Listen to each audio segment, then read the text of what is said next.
Terima kasih atas kesempatan yang diberikan. Izinkan saya untuk membawakan materi pada hari ini yang berjudul Malnutrisi pada Lansia, Mekanisme, Cara Mengukurnya, dan Prevalensinya. Sebagai pendahuluan, sejarah dari lansia itu sendiri, ya kalau kita lihat, pertama ditemukan 5.000 tahun sebelum Masehi di Ayurveda. Dan hal ini oleh Aristoteles yang menggunakan kata eugeria, eu artinya good behavior atau lingkungan yang baik, dan geria yang berarti terapi untuk lansia.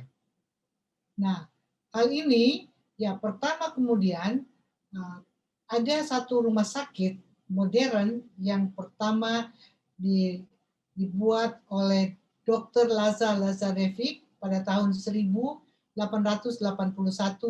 di Belgrade, Serbia.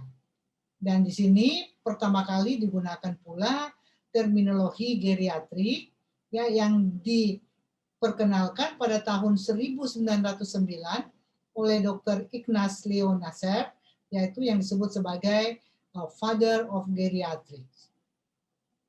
Nah, gerontologi sendiri ini muncul ya dari kalimat atau kata Greek gerontos atau usia tua dan logos atau sains. Jadi gerontologi merupakan ilmu yang mempelajari tentang usia yang tua.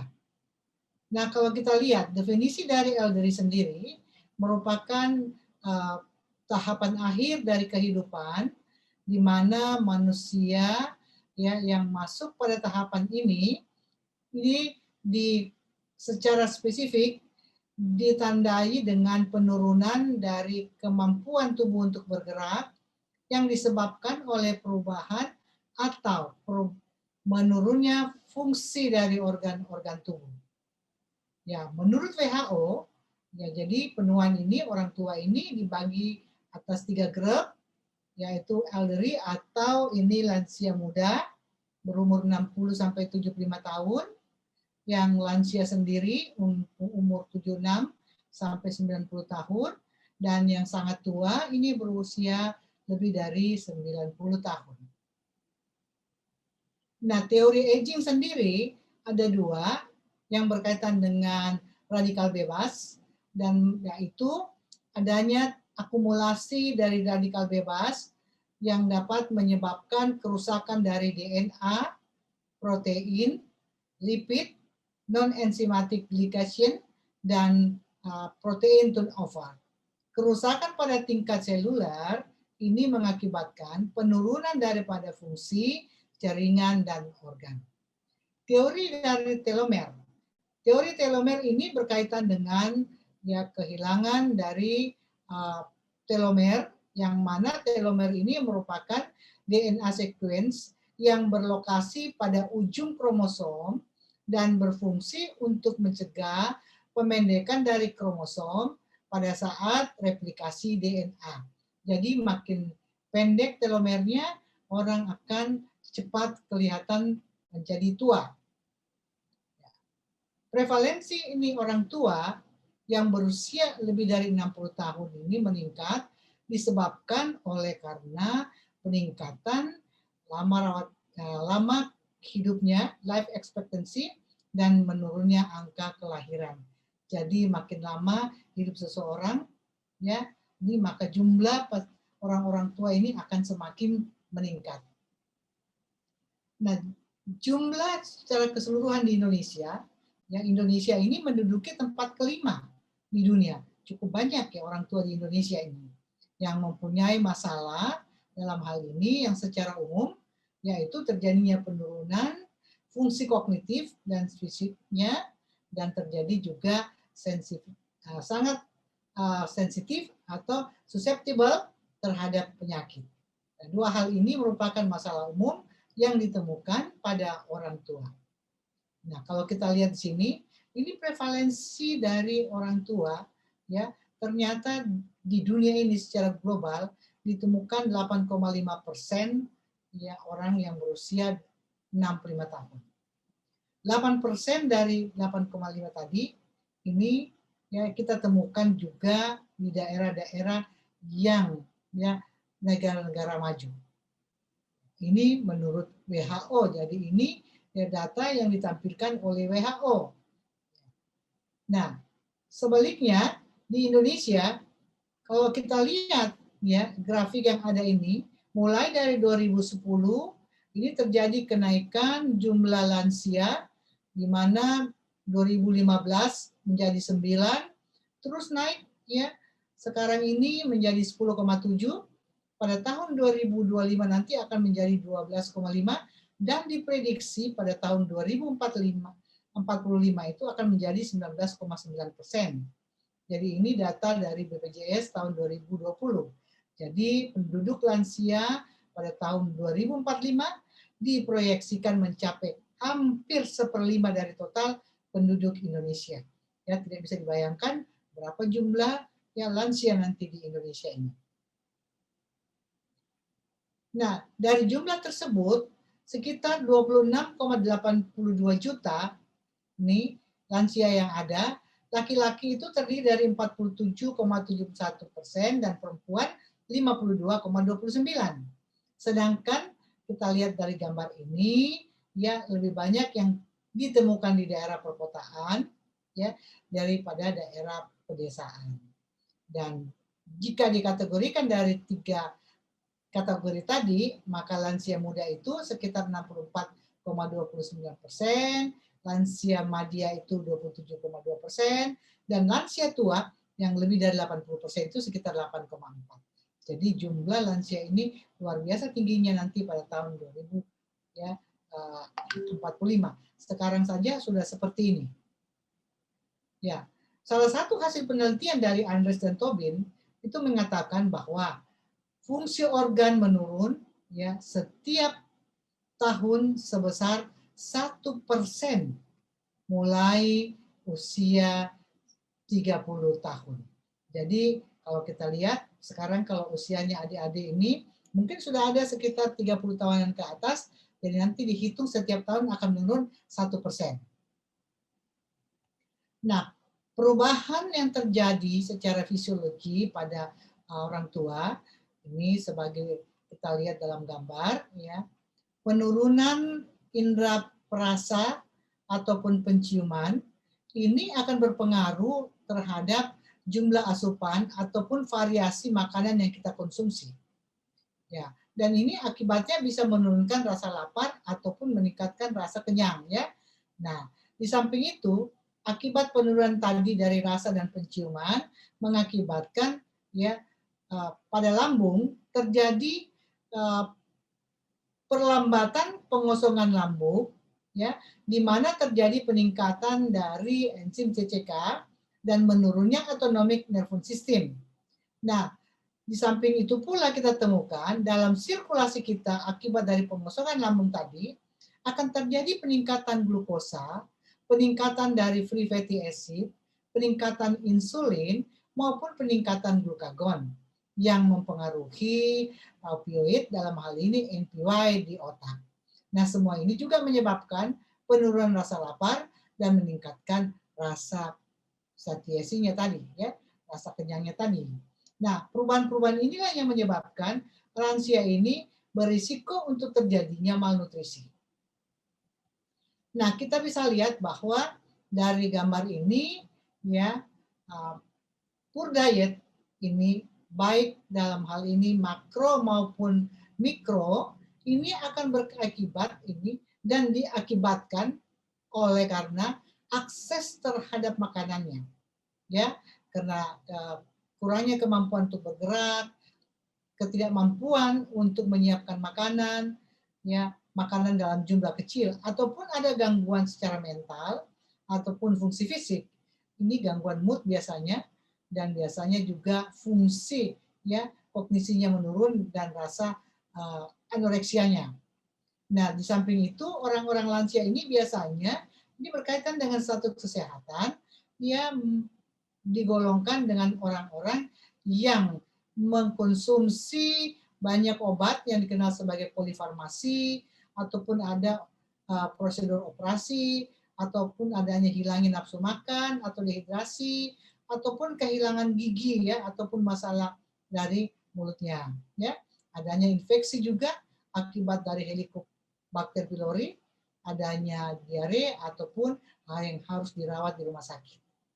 Nah, ada satu hal sebenarnya yang tidak bisa disangkal, yaitu menurunnya komunikasi sosial dalam hal ini oleh karena terjadi isolasi, ya lebih banyak di rumah, ya kalau karena pensiun, karena menurunnya income, ataupun karena dia hidup sendiri, itu tidak ada pasangannya lagi.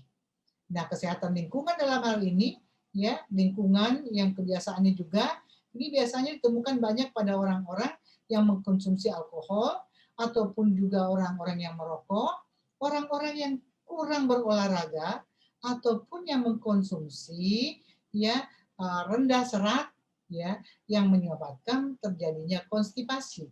Jadi masalah-masalah ini yang sangat erat kaitannya dengan orang tua.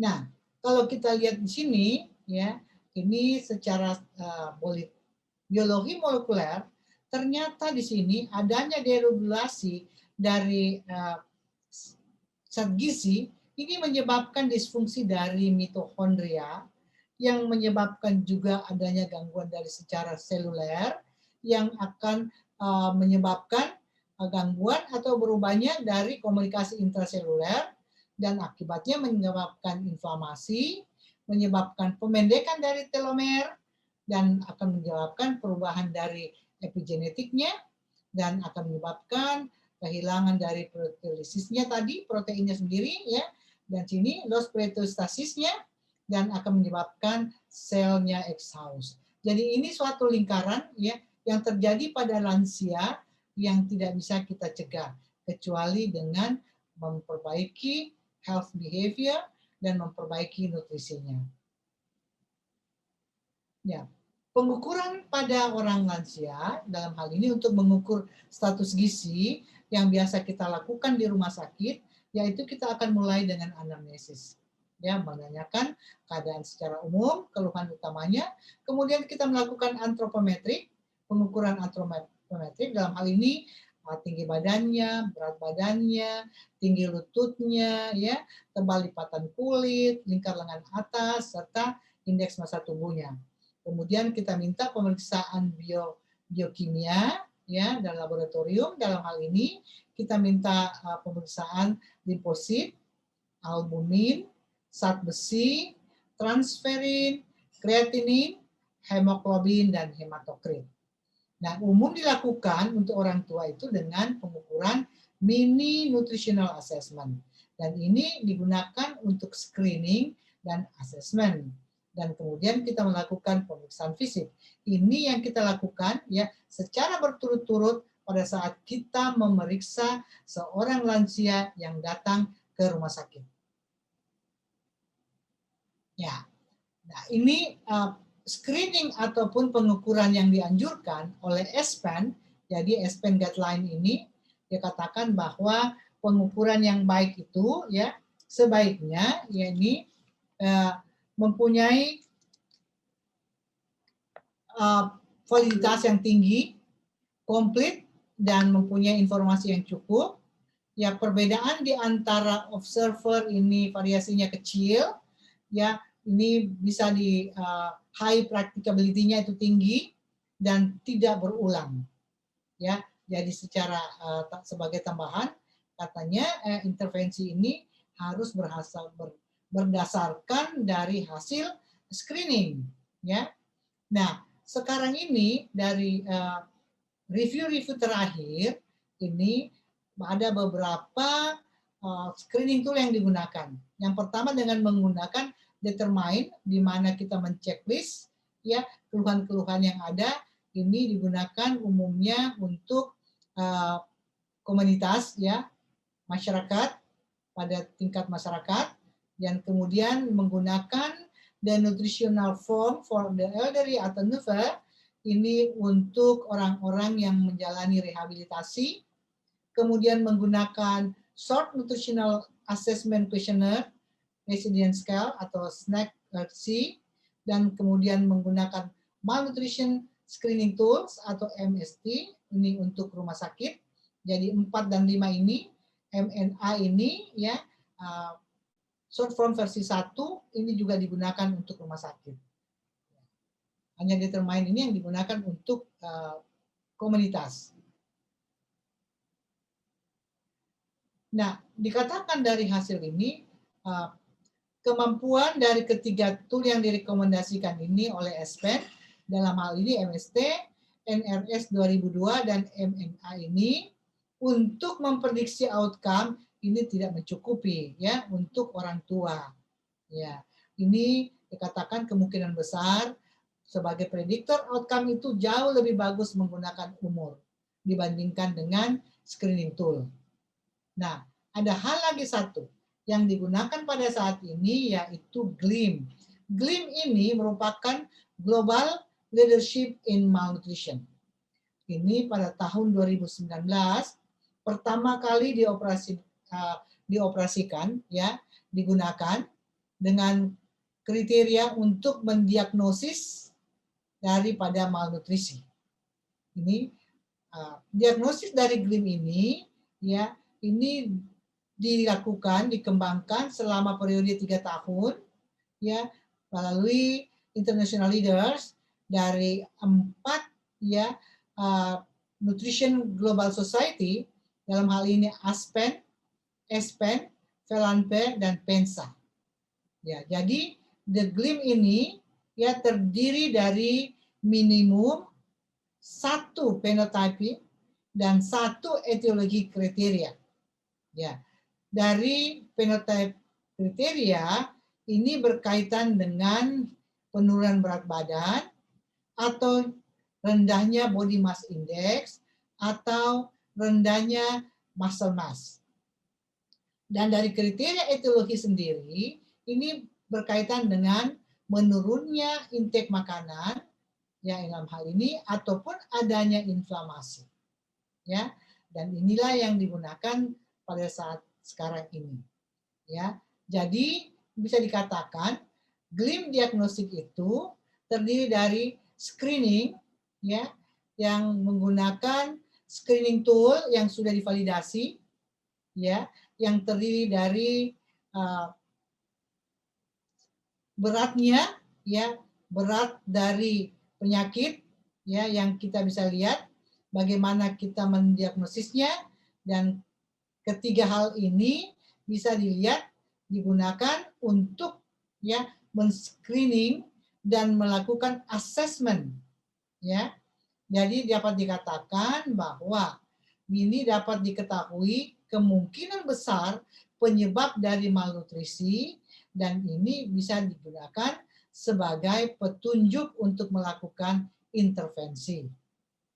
Ya, dari sini kita bisa lihat ini gambarnya lebih mudah dimengerti. Jadi kita men-screening resikonya ini untuk orang-orang yang berisiko terjadi malnutrisi dengan menggunakan screening tool yang sudah divalidasi.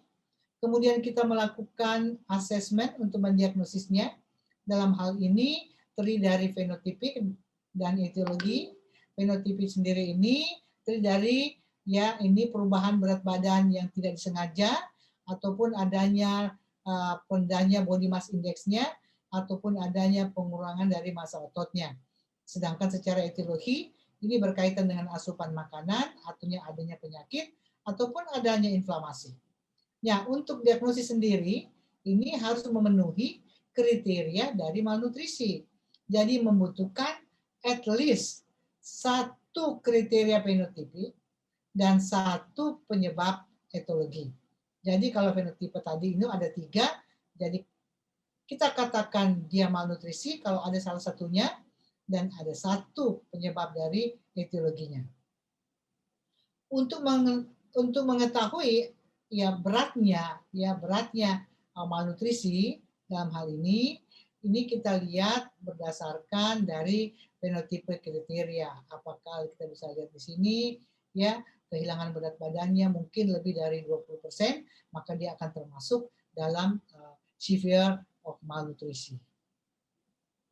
Nah, ini fenotipe kriteria ini stage 1 ya, membutuhkan satu fenotipe dan satu kriteria dalam hal ini kehilangan berat badan 5 sampai 10% dalam waktu 6 bulan ya, ataupun kehilangan 10 sampai 20% dalam waktu 6 bulan. Jadi kita bisa lihat juga ini bagaimana body mass index-nya kurang dari 20 kalau usia dari 70 tahun atau kurang dari 22 kalau usianya lebih dari 70 tahun. Ya, dalam hal ini kalau kita lihat weight loss-nya ini akan berkaitan dengan pengurangan dari massa otot. Ya, jadi kalau masih masuk stage 1, dia masih termasuk dengan mild ataupun moderate deficit. Kalau dia sudah masuk stage 2, dalam hal ini lebih dari 10% dalam 6 bulan atau lebih 20%, ini bisa dikatakan ya severe. Apalagi kalau ditemukan body mass index-nya kurang dari 18,5 pada usia kurang dari 70 tahun dan kurang dari 20 tahun ini ya, kurang dari 20 ya AMT-nya ini pada usia lebih dari 70 tahun. Nah, gambar ini sebenarnya sangat bagus ya, kita bisa lihat bahwa malnutrisi dari penjelasan saya tadi ini dengan melihat gambar ini kita sudah bisa tahu apa penyebabnya. Malnutrisi ini disebabkan oleh karena intake yang rendah ya, berkurangnya bioavailabilitas dari makanan dan meningkatnya kebutuhan. Meningkatnya kebutuhan ini bisa disebabkan oleh meningkatnya metaboliknya ya, meningkatnya adanya faktor inflamasi, adanya hiperaktivitas, ataupun lupa makan, ataupun tidak mau makan, ataupun restricted diet yang menyebabkan hal ini. Ataupun masalah pengunyahan dengan tidak adanya gigi, ataupun kesulitan menelan, atau disfagia, atau tremor, atau adanya nausea atau vomiting, atau diare, ataupun malabsorpsi. Semua ini menyebabkan ya nafsu makan yang menurun, jadi poor appetite. Nah, kemudian kita bisa lihat juga ini, kekurangan makanan tadi bisa disebabkan oleh akses terhadap makanan tadi, maupun kemungkinan kesulitan untuk pergi berbelanja ataupun menyiapkan makanan. Nah, bagian yang kuning ini ya kalau kita lihat, bagian yang kuning ini semua berkaitan dengan gangguan dari organ. Ya, adanya physiological distress, adanya COPD, adanya demensia, adanya juga loss of interest in life, ya, adanya kerusakan dari sensori, ya, gangguan ataupun adanya poverty, tapi yang biasanya yang paling banyak ini adanya loneliness, ya, kesepian ataupun makan sendiri ataupun hidup sendiri. Ya, di samping itu adanya physical inactivity. Nah, semua ini kita bisa, kalau kita bisa lihat, kita bisa golongkan lansia itu ya sangat dipengaruhi oleh obat-obatan, dalam hal ini polifarmasi karena banyak penyakit, banyak obat-obatnya. Banyak juga kita lihat adanya penyakit, adanya multimorbidity yang tergantung dari usia, dari edukasinya, ya pendidikannya, ya dari anoreksianya sendiri, berkaitan juga fungsi organ yang menurun, ya maupun pada pasien-pasien yang dirawat di rumah sakit. Ya, ini ya. Ya. Nah, apa konsekuensi dari malnutrisi pada orang tua? Ya, jika terjadi malnutrisi, maka akan terjadi peningkatan morbiditas dan mortalitas. Ya, dikatakan bahwa orang-orang yang dirawat selama 40 hari, ya, jika BMI-nya di bawah 18,5, maka angka kematiannya akan meningkat. Ya. Di samping itu juga ini berkaitan dengan sistem imun. Ya, dikatakan bahwa adanya penekanan dari sistem imun akan meningkatkan resiko terjadinya infeksi. Ya. Nah, episode dari ini akan menyebabkan ya terjadinya sepsis dan lebih sering ya ini dan lebih berat. Pasien ini akan keluar masuk ya ke rumah sakit diakibatkan oleh karena adanya hal ini. Nah, di samping itu juga malnutrisi ini juga meningkatkan ya resiko terjadinya luka akibat dari tekanan ya, karena asupan protein yang rendah, ya energi intake-nya juga adanya hipoalbumin, maka terjadi kemungkinan akibat penekanan karena berbaring terus akan terjadi luka. Ya, ini juga sudah dibuktikan dengan suatu meta-analisis dari 4 studi secara klinis ditemukan bahwa ya pemberian suplementasi secara oral secara signifikan dapat menurunkan ya luka yang terjadi akibat penekanan tadi ini. Jadi ini bagus sekali ya. Sekali lagi ya, untuk orang-orang lansia perbaikan asupan ini sangat dibutuhkan. Nah, semua hal-hal ini yang kita katakan bahwa ya ditemukan antara kaitan konsekuensi dari malnutrisi ya ini berkaitan dengan kualitas hidup yang buruk ya pada orang-orang tua. Jadi pada saat ini kalau kita lihat jumlah lansia yang ada begitu besar ya di Indonesia, maka beban pemerintah juga akan lebih tinggi, kosnya bagi keluarga juga akan meningkat. Nah, bagaimana dengan mikronutrien? Tadi kita berbicara mengenai makronutrien. Ternyata orang-orang tua ini ya terjadi defisiensi mikronutrien akibat rendahnya asupan makanan ataupun akibat adanya penyakit kronis. Nah, utamanya ini ditemukan defisiensi kalsium, zat besi, retinol, beta karoten, tiamin, piridoksin, vitamin C, kobalamin, dan vitamin D.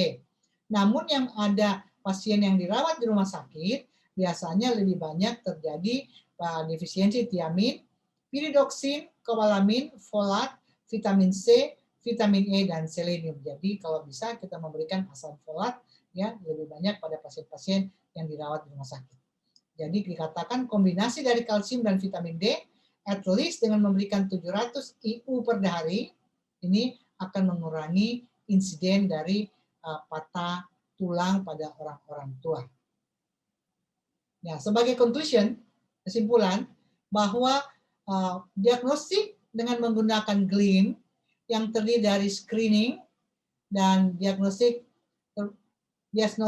dan level dari severity ini bagus sekali digunakan pada orang-orang tua, dan diagnostik GLIM ini ya digunakan sebagai acuan untuk screening maupun assessment ya dalam hal ini, dan secara keseluruhan ini bagus sekali bisa menjelaskan kemungkinan penyebab dari malnutrisi dan merupakan guide bagi kita untuk melakukan intervensi. Jika seorang pasien dikatakan berisiko untuk terjadinya malnutrisi ataupun malnourished, maka intervensi gizi sudah harus diberikan. Ya, ini untuk menstabilisasinya dan meningkatkan status gizi dan untuk mempertahankan ataupun meningkatkan ya fungsi dari organ dan dapat mencegah terjadinya komplikasi. Dan dikatakan pula di sini bahwa kebutuhan at least ya 1.500 kilokalori per hari untuk wanita dan 1.700 kilokalori per hari untuk laki-laki. Dan dikatakan pula dengan penambahan suplemen 400 kilokalori per hari ini ya dari makanan kita sehari-hari ini sangat bagus sebagai suatu intervensi gizi. Jadi ini bisa mencegah terjadinya malnutrisi pada lansia. Jadi dikatakan juga bahwa pemberian makanan oral merupakan yang pertama-tama, jadi first choice untuk mengkoreksi ataupun mencegah terjadinya malnutrisi. Jadi jangan dulu memberikan parenteral ya, karena yang harus kita lakukan yang paling baik itu adalah melalui oral ya. Jadi dikatakan juga oral nutritional supplement tidak usah ya, tidak bisa digunakan sebagai pengganti ya dari makanan yang sehari-harinya, dan ini hanya digunakan pada suatu keadaan ataupun indikasi secara klinis ya. Jadi ini dikatakan juga katanya oral nutrition supplement ini sangat efektif bila diberikan oleh tenaga gizi ya, tapi pada saat ini dengan ada aturan dari BPOM maka semua yang berkaitan dengan ONS itu harus melalui ya prescription dari dokter dan harus melalui apotik. Ya, jadi apotik rumah sakit dan tidak boleh lagi yang berkaitan dengan ONS ini diberikan langsung oleh ahli gizi. Ini peraturan BPOM yang terbaru ya 2020. Jadi dikatakan pula di sini bahwa medical nutrition should only be start. Jadi medical nutrition therapy ini ya kita harus menggunakan dulu ya ketika ya pemberian makanan kita berikan itu kita gagal atau tidak sesuai. Saya kira ini yang bisa kita dapat ya bahwa sekali lagi ya kaitan malnutrisi bagaimana cara mengukurnya dan prevalensi yang kita lihat yang begitu tinggi ini merupakan suatu masalah besar yang harus ditangani secara terintegrasi antara dokter ya dokter DPJP, dokter spesialis gizi klinik maupun dengan perawat dan ahli gizi yang ada di rumah sakit. Dan jangan lupa dan ini juga dibutuhkan juga adalah farmasi klinik yang harus bekerja sama-sama untuk menangani pasien-pasien lansia yang ada di rumah sakit. Saya kira itu yang bisa saya paparkan ya. Terima kasih ya untuk telah mengikuti pemaparan saya ya dan saya ucapkan pula semoga hari-hari yang dihadapi ya ke depan penuh dengan kebahagiaan dan diberikan pula kesehatan dan kita bisa berjumpa lagi secara luring. Terima kasih banyak.